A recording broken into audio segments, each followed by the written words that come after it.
ನಮ್ಮ ಜೊತೆಗೆ ನಿರ್ಮಾಪಕ ರಾಕ್ಲೆ ವೆಂಕಟೇಶ್ ಇದ್ದಾರೆ, ಮಾತಾಡ್ಸಿ ನಾನು. ಸರ್ ಸರೋಜಾದೇವಿ ನಮ್ಮ ಜೊತೆಗೆ ಇಲ್ಲ. ಈಗ ಸುಮಾರು 6 ದಶಕಗಳ ಕಾಲ ಕನ್ನಡ ಚಿತ್ರರಂಗ ಅಪಾರ ಕೊಡುಗೆ ನೀಡಿದ್ದಾರೆ. ಏನು ಹೇಳ್ತಾರೆ ಸರ್?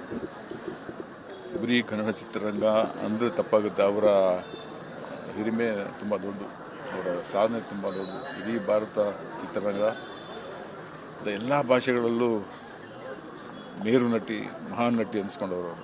ಅಫ್ಕೋರ್ಸ್ ಕನ್ನಡ ಚಿತ್ರರಂಗ ಅಂದರೆ ಪ್ರಾಣ ಅವರಿಗೆ.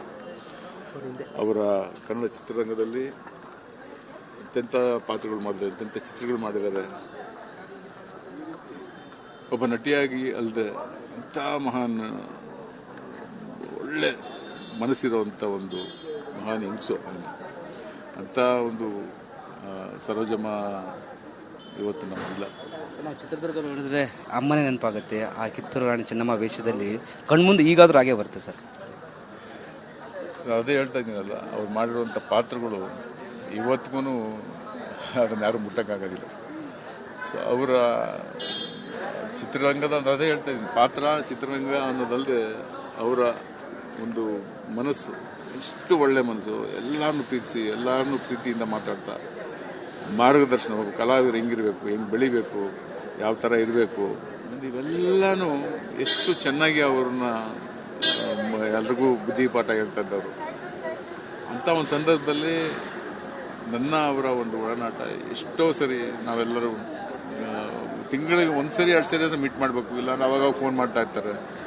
ಫೋನ್ ಮಾಡಿ ನಮ್ಮನ್ನು ಕರೆಸ್ಕೊಂಡು ಊಟ ಹಾಕ್ಸಿ ಒಂದೆರಡು ಅವರ್ ಪ್ರೀತಿಯಿಂದ ಮಾತಾಡೋದು, ಇವೆಲ್ಲ ನಡೀತಾ ಇತ್ತು. ಒಂದು ತಿಂಗಳು, 1.5 ತಿಂಗಳಿಂದ ನನಗೆ ಫೋನಲ್ಲಿ ಮಾತಾಡ್ತಾ ಆಮೇಲೆ ಫೋನಲ್ಲೂ ಮಾತಾಡೋಕೆ ಆಗ್ತಾ ಇರಲಿಲ್ಲ ಅವ್ರಿಗೆ ಅಂತ. ಒಂದೆಲ್ಲ ಸ್ವಲ್ಪ ಟಾಯ್ಲೆಟಲ್ಲೆಲ್ಲ ಯಾರು ಬಿದ್ದರು ಅಂತ ಹೇಳಿದಾಗ ಸೊ ರೆಸ್ಟಲ್ಲಿ ಇದ್ದಾರೆ ಅಂದಾಗ ನಾನು ತೊಂದರೆ ಕೊಡೋಕೆ ಹೋಗಿಲ್ಲ. ಈ 1 ವಾರದಿಂದ ತುಂಬಾ ಕಾಡ್ತಾ ಇತ್ತು ನನಗೆ. ಇಲ್ಲ ಅಮ್ಮನ್ನ ನೋಡಬೇಕು, ಮಾತಾಡಬೇಕು ಅಂತ ಒಂದು 3 ದಿನ ಮುಂಚೆ ಫೋನ್ ಮಾಡಿದೆ ನಾನು. ಫೋನ್ ಮಾಡಿದಾಗ ಇರಲಿಲ್ಲ, ಫೋನ್ ತೆಗೆದಿಲ್ಲ ಅವರು. ಆಮೇಲೆ ನನಗೆ ಅವ್ರ ಮಗಳಿಗೆ ಫೋನ್ ಮಾಡಿದೆ, ಇಂದು ಈ ಥರ ಅಮ್ಮನ ನೋಡ್ಬೇಕಲ್ಲಮ್ಮ, ಮಾತಾಡಬೇಕು, ಫೋನ್ ತೆಗೆದಿಲ್ಲಮ್ಮ ಅಂತ. ಸ್ವಲ್ಪ ಮಹೇಶರ್ಲ ಅವ್ರಿಗೆ ನಾನು ದುಬೈಲಿದ್ದೀನಿ, ಬಂದ ತಕ್ಷಣ ನಾನು ನಿಮ್ಗೆ ಫೋನ್ ಮಾಡ್ತೀನಿ, ನೀವು ಬನ್ನಿ ಅಂಕಲ್ ಅಂತ ಹೇಳಿದ್ರು. ಸರಿ ಅಮ್ಮ, ಸೋಮವಾರ ಬರ್ತಾಯಿದ್ದೆ. ಅವ್ರು ಹೇಳಿದ್ರು ಸೋಮವಾರ ಇವತ್ತು ಬೆಳಿಗ್ಗೆ ಬರ್ತಾಯಿದ್ದೀನಿ, ಬಂದಮೇಲೆ ಫೋನ್ ಮಾಡ್ತೀನಿ. ನಾನು ಸೋಮವಾರ ಸರಿ, ನಾನು ಯಾವುದೋ ಫೋನ್ ಬಂತು. ಫೋನ್ ನೋಡಿದ್ರೆ ಅವರ ಇಂದು ಅವ್ರ ಯಜಮಾನ್ರು ಫೋನ್ ಮಾಡಿದ್ರು. ಫೋನ್ ಮಾಡಿದ್ದೆ, ಅಮ್ಮ ಹೋಗ್ಬಿಟ್ಟಣ್ಣ ಅಂತ. ಫೋನ್ ಬಂದಾಗ ಅಮ್ಮ ಹೋಗ್ಬಿಟ್ರಮ್ಮ ಅಣ್ಣ ಅಂದಾಗ ನನಗೆ ತಡ್ಕೊಳಕ್ಕಾಗಿಲ್ಲ, ಮಾತಾಡೋಕ್ಕಾಗಿಲ್ಲ.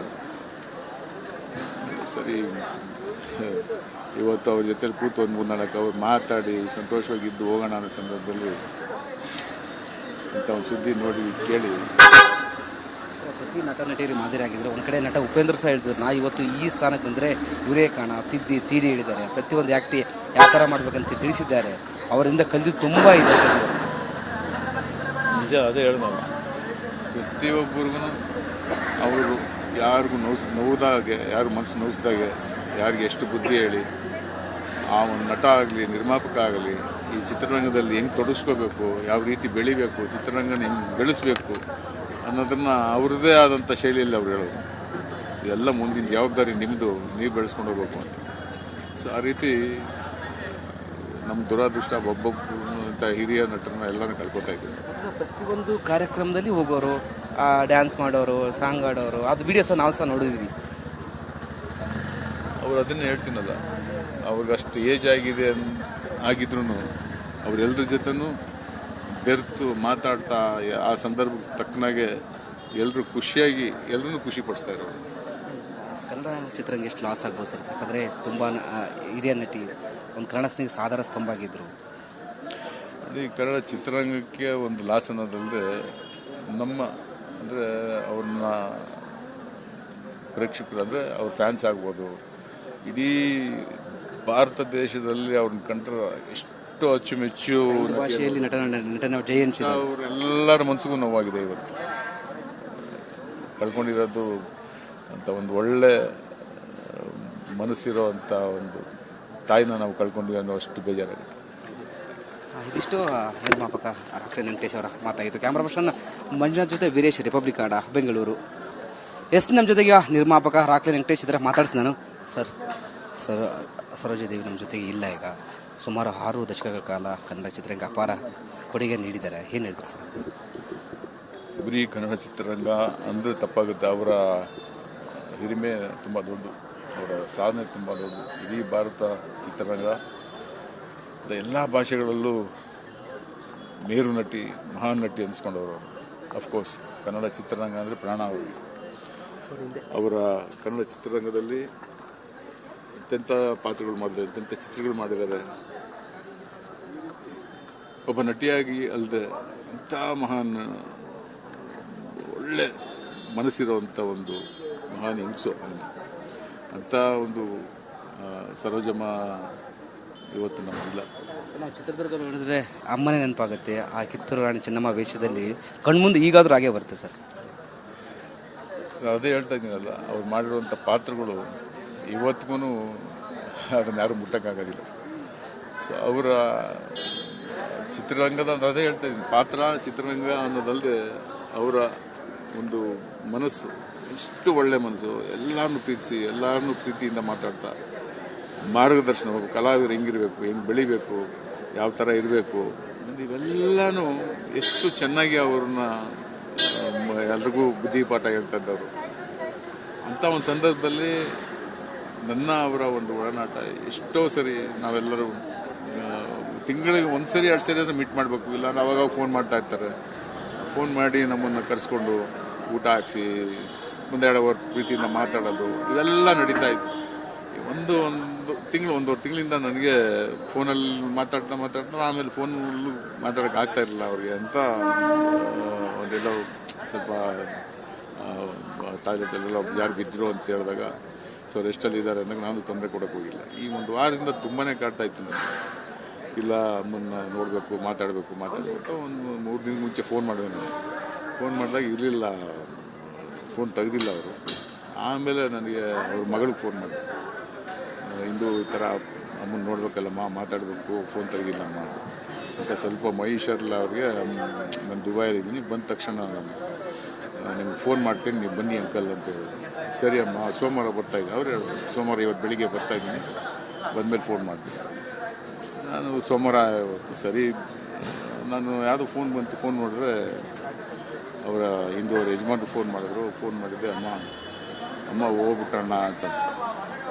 ಫೋನ್ ಬಂದಾಗ ಅಮ್ಮ ಹೋಗ್ಬಿಟ್ರಮ್ಮ ಅಣ್ಣ ಅಂದಾಗ ನನಗೆ ತಡ್ಕೊಳಕ್ಕಾಗಿಲ್ಲ, ಮಾತಾಡೋಕ್ಕಾಗಿಲ್ಲ. ಸರಿ, ಇವತ್ತು ಅವ್ರ ಜೊತೆಲಿ ಕೂತು 1-3-4 ಅವ್ರು ಮಾತಾಡಿ ಸಂತೋಷವಾಗಿದ್ದು ಹೋಗೋಣ ಅನ್ನೋ ಸಂದರ್ಭದಲ್ಲಿ ಇಂಥ ಒಂದು ಸುದ್ದಿ ನೋಡಿ ಕೇಳಿ.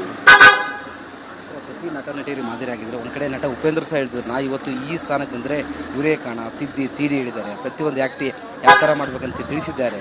ಅವರಿಂದ ಕಲಿತು ತುಂಬ ಇದೆ.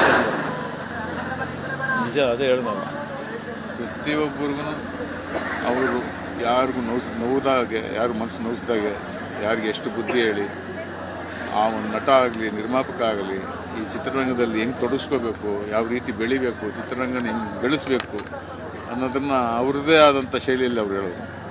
ಇದೆಲ್ಲ ಮುಂದಿನ ಜವಾಬ್ದಾರಿ ನಿಮ್ಮದು, ನೀವು ಬೆಳೆಸ್ಕೊಂಡು ಹೋಗ್ಬೇಕು ಅಂತ. ಸೊ ಆ ರೀತಿ ನಮ್ಮ ದುರಾದೃಷ್ಟ ಒಬ್ಬೊಬ್ಬ ಹಿರಿಯ ನಟರನ್ನ ಎಲ್ಲನೂ ಕಳ್ಕೊತಾ ಇದ್ದೀವಿ. ಪ್ರತಿಯೊಂದು ಕಾರ್ಯಕ್ರಮದಲ್ಲಿ ಹೋಗೋರು, ಡ್ಯಾನ್ಸ್ ಮಾಡೋರು, ಸಾಂಗ್ ಆಡೋರು, ಅದು ವಿಡಿಯೋಸ್ ನಾವು ಸಹ ನೋಡಿದ್ವಿ. ಅವ್ರು ಅದನ್ನೇ ಹೇಳ್ತೀನಲ್ಲ, ಅವ್ರಿಗೆ ಅಷ್ಟು ಏಜ್ ಆಗಿದೆ ಆಗಿದ್ರು ಅವರೆಲ್ಲರ ಜೊತೆನೂ ಬೆರೆತು ಮಾತಾಡ್ತಾ ಆ ಸಂದರ್ಭಕ್ಕೆ ತಕ್ಕನಾಗೆ ಎಲ್ಲರೂ ಖುಷಿಯಾಗಿ ಎಲ್ಲರೂ ಖುಷಿ ಪಡಿಸ್ತಾ ಇರೋರು. ಕನ್ನಡ ಚಿತ್ರರಂಗ ಎಷ್ಟು ಲಾಸ್ ಆಗ್ಬೋದು ಸರ್? ಯಾಕಂದರೆ ತುಂಬ ಹಿರಿಯ ನಟಿ, ಒಂದು ಕನ್ನಡ ಸ್ನೇಹಿ ಆಧಾರ ಸ್ತಂಭ ಆಗಿದ್ದರು. ಅದೇ ಕನ್ನಡ ಚಿತ್ರರಂಗಕ್ಕೆ ಒಂದು ಲಾಸ್ ಅನ್ನೋದಲ್ಲದೆ ನಮ್ಮ ಅಂದರೆ ಅವ್ರನ್ನ ಪ್ರೇಕ್ಷಕರು ಅಂದರೆ ಅವ್ರ ಫ್ಯಾನ್ಸ್ ಆಗ್ಬೋದು, ಇಡೀ ಭಾರತ ದೇಶದಲ್ಲಿ ಅವ್ರನ್ನ ಕಂಡ್ರೆ ಎಷ್ಟು ಅಚ್ಚುಮೆಚ್ಚು ಭಾಷೆಯಲ್ಲಿ ನಟನ ಜೈ ಎನ್ಸಿದ ಅವರೆಲ್ಲರ ಮನಸ್ಸಿಗೂ ನೋವಾಗಿದೆ. ಇವತ್ತು ಕಳ್ಕೊಂಡಿರೋದು ಅಂತ ಒಂದು ಒಳ್ಳೆ ಮನಸ್ಸಿರೋ ಅಂಥ ಒಂದು ತಾಯಿನ ನಾವು ಕಳ್ಕೊಂಡ್ವಿ ಅನ್ನೋ ಅಷ್ಟು ಬೇಜಾರಾಗುತ್ತೆ. ಇದಿಷ್ಟು ನಿರ್ಮಾಪಕ ಡಾಕ್ಟರ್ ವೆಂಕಟೇಶ್ ಅವರ ಮಾತಾಗಿತ್ತು. ಕ್ಯಾಮ್ರಾ ಪರ್ಸನ್ ಮಂಜುನಾಥ್ ಜೊತೆ ವೀರೇಶ್, ರಿಪಬ್ಲಿಕ್ ಕನ್ನಡ, ಬೆಂಗಳೂರು.